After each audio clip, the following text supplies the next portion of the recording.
Heroine అంటే డాన్సులకే పరిమితమా? Heroine అంటే 4-5 scenes లో కనిపిస్తే సరిపోతుందా? పర్ఫార్మెన్స్ కి స్కోప్ లేని సినిమాలు ఎన్ని చేసినా ఉపయోగం ఏంటి? ఫేడ్ అవుట్ అవుతున్న సంగతి ఈ అమ్మడికి తెలియడం లేదా? ఇదంతా ఎవరి గురించి అనేగా? అయితే వాజ్ స్టోరీ. డెబ్యూ మూవీ పెళ్లి సందడి హిట్ కావడంతో శ్రీలీలను ఆఫర్స్ ముంచెత్తాయి. కథ, క్యారెక్టర్ గురించి ఆలోచించకుండా ముందు నుంచి సినిమాల మీద సినిమాలు చేసేసింది.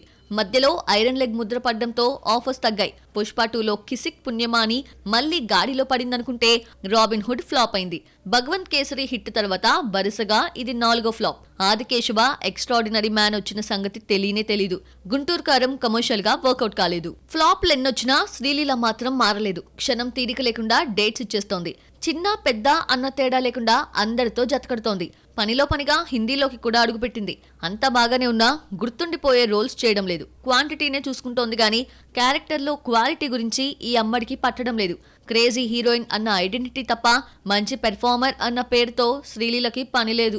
శ్రీలీల బాగా డాన్స్ చేస్తుంది, ఎనర్జెటిక్ గా కనిపిస్తుంది అన్న ప్రశంసలు తప్ప పాత్రకి ప్రాణం పోసిందన్న మాట ఇంతవరకు తెచ్చుకోలేదు. దీపం ఉండగానే ఇల్లు చక్కదిద్దుకోవాలన్న ఫార్ములా ఫాలో అవుతుందేమో గానీ ఓ 10 ఏళ్లు ఇండస్ట్రీలో ఉండాలి, క్రేజీ హీరోయిన్ ఇమేజ్ కంటిన్యూ చేయాలి అన్న ఆలోచన ఈ అమ్మడికి ఏ కోసానా కనిపించడం లేదు. శ్రీలీల పెర్ఫార్మెన్స్ రోల్స్ చేయకపోయినా ఇంతకాలం కాస్తో గొప్పో అందంతో నెట్టుకొచ్చింది. బాలీవుడ్ కి వెళ్లిన తర్వాత జీరో ప్యాక్ మోజులో పడి మరీ సన్నగా తయారైంది. రాబిన్ హుడ్ లో ఈ అమ్మడి ఫేస్ లో కళా కాంతి కనిపించలేదు. 2026 సంక్రాంతి కూడా గట్టి పోటీ నడుస్తోంది. ఆల్రెడీ 3 సినిమాలు ఖర్చీఫ్ వేసేసాయి. ఇంకొక 2 సినిమాలు రిలీజ్ అయ్యే ఛాన్స్ ఉంది. ఆల్రెడీ బరిలో ఉన్న చిరంజీవికి గట్టి పోటీ ఇస్తున్న ఆ హీరోలెవరో చూద్దాం. చిరంజీవి, అనిల్ రావిపూడికి సంక్రాంతి బాగా కలిసొచ్చిందే. సెకండ్ ఇన్నింగ్స్ స్టార్ట్ చేసిన తర్వాత చిరంజీవి ఖైదీ నెంబర్ 150, వాల్తేరు వీరయ్యతో సంక్రాంతికొస్తే ఒకదాన్ని మించి మరొకటి హిట్ అయింది. ఇక అనిల్ అయితే F2, సరిలేరు నీకెవరు, సంక్రాంతికొస్తున్నాంతో అద్దిరిపోయే హిట్స్ చూశాడు.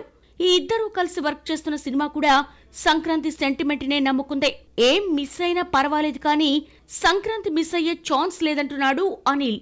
చిరంజీవిని డైరెక్ట్ చేస్తున్న మూవీని కూడా సంక్రాంతికే తీసుకొచ్చి రఫ్ ఆడిచ్చేస్తామని హీరో డైరెక్టర్ గట్టిగా చెబుతూ వీడియో రిలీజ్ చేశారు కూడా.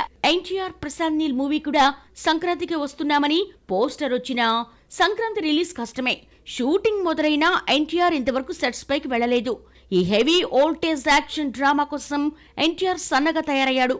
చూస్తుంటే సంక్రాంతి రేసులో తారక్ లేనట్టే. తమిళ తంబి విజయ్ నేను సైతం అంటూ జయనాయకన్ మూవీతో 2026 జనవరి 9న వస్తున్నాడు. రాజకీయాల్లోకి ఎంట్రీ ఇచ్చిన తళపతి నటించే ఈ సినిమా మంచి క్రేజ్ తో రిలీజ్ అవుతున్నా తెలుగు స్ట్రైట్ మూవీస్ కు పెద్ద పోటీ కాదు. లోకేష్ కనగరాజ్ డైరెక్టర్ కావడంతో లియో తెలుగులో భగవంత్ కేసరికి గట్టి పోటీ ఇచ్చింది.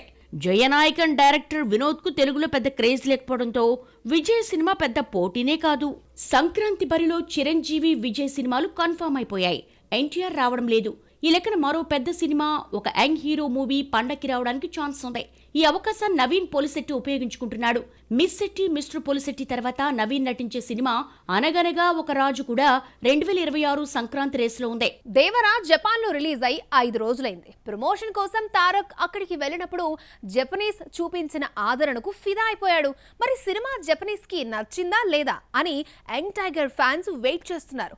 దేవరా జపాన్ లో హిట్టా ఫ్లాపా చూద్దాం. రజనీకాంత్, ప్రభాస్, రామ్ చరణ్ కు జపాన్ లో మంచి ఫాలోయింగ్ ఉన్నా ఎన్టీఆర్ ఫ్యాన్స్ మాత్రం ప్రత్యేకం. ఓ జపాన్ అభిమాని ఎన్టీఆర్ తో తెలుగులో మాట్లాడడం షాక్ ఇచ్చింది. తారక్ మీద అభిమానంతో తెలుగు నేర్చుకుంది.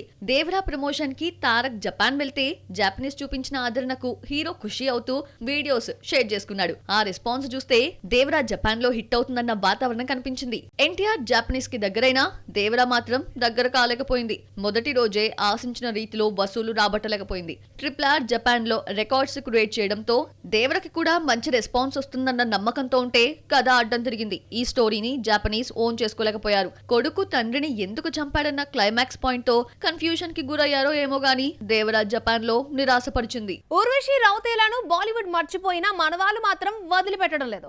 హిందీలో ఫేడ్ అవుట్ అయిన ఈ గ్లామర్ డాల్ ను తెలుగు దర్శకులు ప్రమోట్ చేస్తున్నారు. తెలుగు డైరెక్టర్, ప్రొడ్యూసర్స్ హిందీలో తీస్తున్న డెబ్యూ సినిమాలో కూడా ఐటమ్ గర్ల్ గా ఊర్వశినే తీసుకున్నారు. ఇంతలా ఊర్వశిని ఎంకరేజ్ చేస్తున్న ఆ తెలుగు వాళ్ళెవరో చూద్దామా. ఊర్వశి రౌతేలా హాట్ బ్యూటీని అయినా, మంచి ఎనర్జెటిక్ డాన్సరే అయినా ఫేస్ లో హీరోయిన్ ఫీచర్స్ తక్కువే. అందుకేనేమో బాలీవుడ్ ఈ అమ్మడిని పట్టించుకోలేదు. అయితే తెలుగులో మాత్రం వరుస పెట్టి ఐటమ్ ఆఫర్స్ అందుకుంటూ సందడి చేసింది. ఇక్కడ చేసింది 4-5 ఐటమ్ సాంగ్సే అయినా ఈవెంట్స్ లో హైలైట్ గా కనిపిస్తూ, హీరోయిన్ కంటే ఎక్కువగా కనిపిస్తూ హైలైట్ అవుతూ వచ్చింది ఊర్వశి. తెలుగులో ఫస్ట్ ఐటమ్ సాంగ్ వాల్తేరు వీరయ్యలోని పార్టీ సాంగ్ హిట్ కావడంతో తెలుగులో ఐటమ్ సాంగ్స్ కి ఊర్వశి కేర్ ఆఫ్ అడ్రస్ అయిపోయింది. వరుస పెట్టి ఏజెంట్, బ్రో, స్కందాలో తలుక్కున మెడిసింది Rautela. Hit item girl Urvashi కాస్త రాను రాను ఐరన్ లెగ్ అయిపోయింది.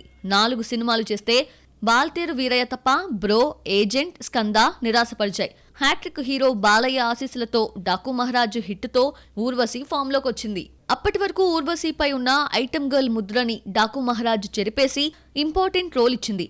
సినిమాను హిందీలో రిలీజ్ చేసిన టైంలో ప్రమోషన్ ని తనపై వేసుకుంది. ప్రెజెంట్ తెలుగులో ఛాన్స్లు లేకపోయినా తెలుగు దర్శక నిర్మాతలు తీస్తున్న హిందీ మూవీ జాట్ లో ఊర్వశి ఐటమ్ ఛాన్స్ కొట్టేసింది. రవితేజతో క్రాక్, బాలయ్యతో వీరసింహారెడ్డి తీసిన గోపిచంద్ మలినేని జాట్ తో హిందీలోకి అడుగు పెడుతున్నాడు. ఈ సినిమా ఏప్రిల్ 10న రిలీజ్ అవుతోంది.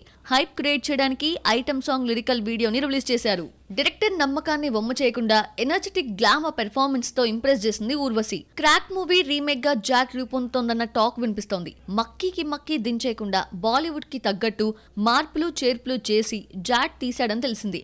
తమన్ మ్యూజిక్ ఇవ్వగా ఐటమ్ సాంగ్ కి జానీ మాస్టర్ కొరియోగ్రఫీ ఇచ్చారు. పుష్ప 2లో కిసిక్ సాంగ్ కి జానీ డాన్స్ మూమెంట్స్ ఇవ్వాల్సి ఉన్న లైంగిక ఆరోపణల కేసులో అరెస్ట్ కావడంతో ఆ ఛాన్స్ మిస్ చేసుకున్నాడు. చేతికొచ్చిపోయిన ఐటమ్ సాంగ్ ని మళ్లీ ఇదే సాంగ్ తో భర్తీ చేశాడు. మొదటి అడుగులోనే సక్సెస్ఫుల్ ప్రొడ్యూసర్ అనిపించుకున్న నిహారిక రెండో సినిమాకు శ్రీకారం చుట్టింది.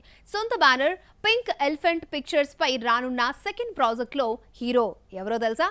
2 వరుస హిట్స్ తో మంచి ఫామ్ లో ఉన్న టైమింగ్ ఉన్న హీరో ఇందులో నటిస్తున్నాడు. ఇంతకీ అతనెవరో చూద్దాం. నటిగా కెరీర్ స్టార్ట్ చేసిన నిహారిక సక్సెస్ చూడలేకపోయింది. అయితే కమిటీ కుర్రాలతో మంచి టేస్ట్ ఉన్న ప్రొడ్యూసర్ అనిపించుకుంది. కొత్త వాళ్ళతో తీసిన ఈ సినిమా థియేట్రికల్ రైట్స్ ను 3 కోట్లు కమితే 10 కోట్లు వచ్చింది. నిహారిక నిర్మించే రెండో సినిమాలో మ్యాడ్ ఫేమ్ సంగీత్ శోభన్ హీరోగా నటిస్తున్నాడు. మానస శర్మ డైరెక్ట్ చేస్తున్న ఈ సినిమా అనౌన్స్ చేస్తూ టీమ్ ఫోటోని షేర్ చేసింది. గతంలో సంగీత్ శోభన్ హీరోగా నిహారిక ఒక చిన్న ఫ్యామిలీ స్టోరీ అనే వెబ్ సిరీస్ ను నిర్మించగా కాంబినేషన్ రిపీట్ అవుతోంది. సంక్రాంతి, దసరా సెలవుల్లో 3-4 సినిమాలు రావడానికి ఛాన్స్ ఉంది. అయితే ఈ ఏడాది దసరాకొచ్చే సినిమా ఏదంటే అఖండ 2 ఒక్కటే కనిపిస్తోంది. ఇంకేముంది, కలెక్షన్స్ కుమ్మేయచ్చని నందమూరి ఫ్యాన్స్ ఫీల్ అయ్యారు. అయితే బాలయ్యకు ఒక పాన్ ఇండియా స్టార్ షాక్ ఇస్తున్నాడు. ఇంతకీ ఎవరా స్టార్? దసరా సీజన్లో స్టూడెంట్స్ కు 2 వారాలు సెలవులుంటాయి. ఇన్ని రోజుల్లో ఒక్కటే సినిమా అంటే కుదరదు. మరో 2 సినిమాలకు ఛాన్స్ ఉంది. ఇప్పటికే చాలా సార్లు వాయిదా పడ్డ రాజాసాబ్ కు దసరా తప్ప మరో డేట్ కనిపించడం లేదు. పెద్ద సినిమాలు రిలీజ్ డేట్ కు వస్తాయనుకోవడానికి వీల్లేదు. అన్ని వాయిదా పడిన సినిమాలే. దసరాకు ఎవరొచ్చినా రాకపోయినా బాలయ్య మాత్రం వచ్చేస్తాడు. పెద్ద సినిమాలు ఎప్పుడు పూర్తవుతాయో తెలీదు. ఈ లెక్కన అఖండ 2 సెప్టెంబర్ 25న గ్యారంటీగా వస్తాడని ఎలా చెబుతున్నారన్న డౌట్ రావడం కామన్. అఖండ 2 రిలీజ్ పోస్ట్ పోన్ కు ఛాన్స్ లేకుండా కష్టపడుతున్నాడు బాలయ్య.